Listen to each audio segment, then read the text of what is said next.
မင်္ဂလာပါရှင်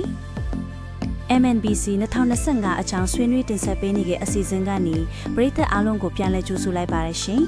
ဒီနေ့ကျမတို့နဲ့အတူအဆောင်အောင်ဆိုင်ရာကျွမ်းကျင်သူ engineer တဦးကို ATW Construction Engineering Group နေမှထပ်မံဖိတ်ခေါ်ထားပါရရှင်မင်္ဂလာပါကို ဟုတ်ကဲ့မင်္ဂလာပါညီမ အရင်တစ်ခေါက်တုန်းကကုတ်ထဲမှာပါတဲ့မြေပုံတွေနဲ့ဇရားတွေကိုအခြေခံပြီးမြေပြင်လှုပ်ခတ်မှုတံပိုးတွေကိုတွက်ချက်တဲ့လုပ်ငန်းစဉ်အကြောင်းဆွေးနွေးခဲ့ကြပါတယ်အဲ့ဒီနီလန်းကလွဲပြီးတခြားပိုပြီးအစစ်မြင့်တဲ့နီလန်းတွေရောရှိပါသလားကို ဟုတ်ကဲ့ရှိပါတယ် Site Specific Ground Motion Procedures Site အလိုက်တတ်မှတ်ထားသောမြေပြင်လှုပ်ခတ်မှုလှုပ်ထုံးလုပ်နည်းများဆိုတာကိုခွင့်ပြုထားပါတယ်ဒါကအထူးအရေးကြီးတဲ့ဒါမှမဟုတ်ရှုပ်ထွဲတဲ့အဆောက်အဦကြီးတွေအတွက်ဘူမိနီးနီးပညာအင်ဂျင်နီယာတွေနဲ့နလင်ပညာရှင်တွေကအဲ့ဒီစီမံကိန်းနေရာတစ်ခုတည်းအတွက်တီးထန့်အသေးစိတ်လေ့လာသုံးသပ်ပြီးမြေပြင်လှုပ်ခတ်မှုတံပိုးတွေကိုတွက်ချက်တဲ့အစစ်မြစ်နီလန်းတစ်ခုပါညီမ တာမန်နီလန်းမဲ့33အစစ်မြင့်နီလန်းမဲ့33အဓိကအကြဆုံးလားမြေအမျိုးအစားကိုတီးဖို့ပဲချစ်မယ်ထင်ပါတယ် Cyclus ကိုဘလို့ခွဲခြားတတ်မှတ်ရမလဲဆိုတာကိုညီညာချင်းဒီနဲ့တကွအသေးစိတ်ဖော်ပြထားတာတွေ့ရပါတယ်ဒီလုပ်ငန်းစဉ်ကိုရိုးရှင်းအောင်ရှင်းပြပေးလို့ရမလားရှင် ဟုတ်ကဲ့ရပါတယ်ဒီအပိုင်းကမြေအမျိုးအစား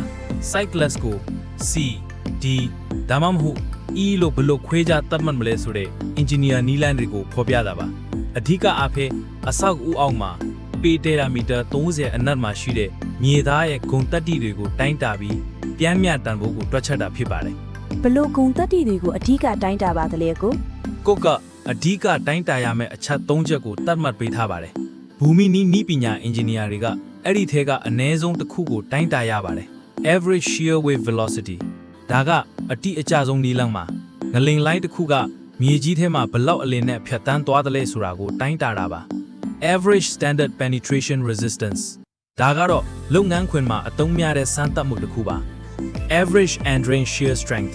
ဒါကတော့ရှင်စည်းလိုအမြင်အမျိုးအစားတွေအတွက်တက်ခွဲခန့်မှာအဘိကစမ်းသပ်တာပါငလင်လုံးတဲ့အခါမှာရှင်စည်းကဘလောက်ခဏရရှိလဲဆိုတာကိုတိုင်းတာတာဖြစ်ပါတယ် ညီမျှချင်းအများကြီးတွေ့ရတာကတော့ဘာအတွက်ပါလဲ အဲ့ဒီညီညာချင်းတွေကပေတရာမှာမြေလွာမျိုးမျိုးရှိနေတဲ့အခါမှာအပေါ်မှာပြိုးခဲ့တဲ့တံပိုး3ချက်ရဲ့ပြန်မြတံပိုးအမှန်ကိုရဖို့တွက်ချက်တဲ့နီလန်းတွေပါပဲ အဲ့ဒီအချက်လက်တွေကိုသုံးပြီး Cyclus တစ်ခုကိုဘလို့အဆင့်ဆင့်သတ်မှတ်ရတယ်လဲဆိုတဲ့တရားဝင်လုပ်ငန်းစဉ်အကြောင်းကိုလည်းရှင်းပြပေးပါအောင်အကို အဆင့်တစ်ကတော့အစိုးဆုံးအခြေအနေဖြစ်တဲ့ Cyclus F ဟုတ်မဟုတ်စစ်တာပါ Cyclus F ဆိုတာကငလင်လွတ်ရင်မြေကျွင်နိုင်တဲ့ liquefiable မြေတွေအလော်အမန်းကြော့ပြောင်းတဲ့ရှင်စည်းတွေလို့အန်ရီအကြီးဆုံးမြေအမျိုးအစားတွေပါတကယ်လို့ကို့နေရာက Class F ဖြစ်နေပြီဆိုရင်တာမန်နီလန်းတွေနဲ့ဒီဇိုင်းထုတ်လို့မရတော့ဘူးအထူးအသေးစိတ်လေ့လာသုံးသပ်မှုတွေမဖြစ်မနေလှုပ်ဆောင်ရတော့မှာဖြစ်ပါတယ် တကယ်လို့ကို့နေရာက Class F မဟုတ်ဘူးဆိုရင်ရော အဲ့ဒီအခါမှာအဆင့်နှစ်အနေနဲ့ Cyclus E ဖြစ်မဟုတ်ဆက်စစ်ရပါတယ်ဒါကတော့အဆောက်အဦအောက်မှာ30ပေထက်ပိုထူးတဲ့ soft clay layer ရှိမရှိစစ်တာပါ Class F လည်းမဟုတ် Class E လည်းမဟုတ်ဘူးဆိုရင်နောက်ဆုံးအဆင့်ကဘာဖြစ်မလဲ အဲ့ဒီအခါမှာအဆင့်3အနေနဲ့ကြံရှိနေတဲ့ Cyclus A B C D တွေကဘယ်ဟာဖြစ်မလဲဆိုတာကိုအရင်တစ်ခေါက်တုန်းက average shear wave velocity တန်ဖိုးတွေနဲ့ဇယားကိုကြည့်ပြီးဆုံးဖြတ်ရပါတယ်ဒီနေရာမှာအရေးကြီးတဲ့စီးရင်တွေရှိပါတယ်ဥပမာကြောက်လွှာအမျိုးအစားဖြစ်တဲ့ Cyclus A နဲ့ B ကိုသတ်မှတ်ခြင်းရင် foundation အခြေခံနဲ့ကြောက်လွှာကြားမှာမြေကြီး30ပေထပ်ပိုပြီးမချားရပါဘူး ဒီလိုအဆင့်ဆင့်စစ်ဆေးပြီးမြေအမျိုးအစားကိုတတ်မှတ်ပြီးပြီဆိုရင်အဲ့ဒီအချက်လက်ကအဆောက်အဦရဲ့ဒီဇိုင်းကိုဘလို့တိုက်ရိုက်တက်ရောက်မှုရှိပါသလဲရှင် ဒါကတော့ importance factor အရေးပါမှုကိန်းနဲ့တိုက်ရိုက်ချိတ်ဆက်သွားမှာဖြစ်ပါတယ် Cyclus ကိုသိပြီးအဆောက်အဦရဲ့အသုံးပြုမှုအမျိုးအစား occupancy category ကိုလည်းသိပြီးဆိုရင်အဲ့ဒီအချက်နှစ်ခုကိုပေါင်းပြီးအဆောက်အဦအတွက်လိုအပ်တဲ့ importance factor I ကိုဇယား 3.46 ကနေရယူရမှာဖြစ်ပါတယ် occupancy category 4ဆိုတာဆေးရုံမိသက်ဌာနလိုတဘာဝဘေးဟန်ဒီရဲ့ဖြစ်ပွားပြီးချိန်မှာမထစ်မနေဆက်လက်အလုပ်လုပ်ရမယ့်အရေးကြီးအဆောက်အဦတွေဖြစ်တယ်လို့ဆွေးနွေးခဲ့ကြပါတယ် protected access ကာကွယ်ထားသောအဝင်အထွက်လမ်းကြောင်းတွေဆိုတဲ့ခေါင်းစဉ်ကိုတွေ့ရပါတယ်ဒါကဘာကိုဆိုလိုတာပါလဲ ဟုတ်ကဲ့ဒါကအလွန်လက်တွေ့ရှိပြီးအရေးကြီးတဲ့ပြဋ္ဌာန်းချက်တစ်ခုပါအဓိကရည်ရွယ်ချက်ကတော့ငလင်လုတ်ပြီးတဲ့အခါမှာအရေးကြီးအဆောက်အဦ category 4ကမပြိုမလဲကြံခဲ့ပေမဲ့ အရေးပေါ်ကက်ဆယ်ရေးသမားတွေနဲ့မော်တော်ယာဉ်တွေကအထဲကိုဝင်လို့မရအောင်လမ်းတွေပိတ်ဆို့သွားတဲ့အဖြစ်မျိုးကနေကာကွယ်ဖို့ပါပဲ ဒါဆိုရင်အဲ့ဒီဝင်းထွက်လမ်းကြောင်းတွေကိုဘယ်လိုကာကွယ်ရမလဲလို့ကုတ်ကသတ်မှတ်ထားပါတယ်လေ အဓိကအားဖြင့်အခြေအနေနှစ်ခုကိုသတ်မှတ်ထားပါတယ်အရေးပေါ်ဝင်ထွက်လမ်းကြောင်းကကက်ရက်လိုက်အဆောက်အဦကိုဖျက်သွားရတဲ့အခါ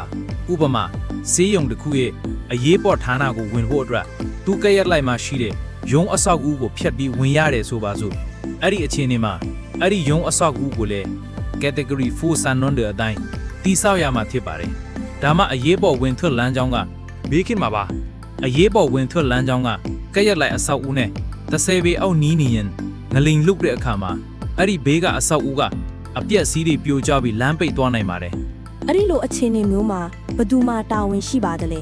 အဲ့ဒီလိုအပြက်အစီးတွေရန်ကနေကာကွယ်ဖို့အတွက်တာဝန်က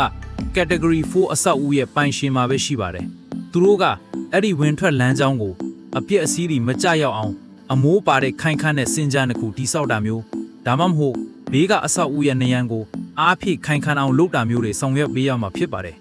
အခုလိုအသေးစိတ်ရှင်းပြပြီးတဲ့အတွက် ATW Construction Engineering Group မြေကအကိုကိုတော့အစီအစဉ်ကိုကြည့်ရှုနားထောင်ပေးကြတဲ့ပရိသတ်အားလုံးကိုလည်းကျေးဇူးအများကြီးတင်ပါတယ်ရှင်ဒီနေ့အစီအစဉ်လေးကိုဒီမှာပဲရပ်နားလိုက်ပါမယ်ရှင်နောက်တစ်ခေါက်မှာတော့ MNBC 2025အပိုင်း3ရဲ့အခန်းခွဲ3.4ရဲ့ကြန့်ရှိသောစိတ်ဝင်စားဖွယ်အကြောင်းအရာတွေနဲ့ပြန်လည်ဆုံတွေ့ကြပါမယ်ရှင်အားလုံးပဲပျော်ရွှင်သောနေ့လေးဖြစ်ပါစေလို့ဆုတောင်းပေးလိုက်ပါတယ်ရှင်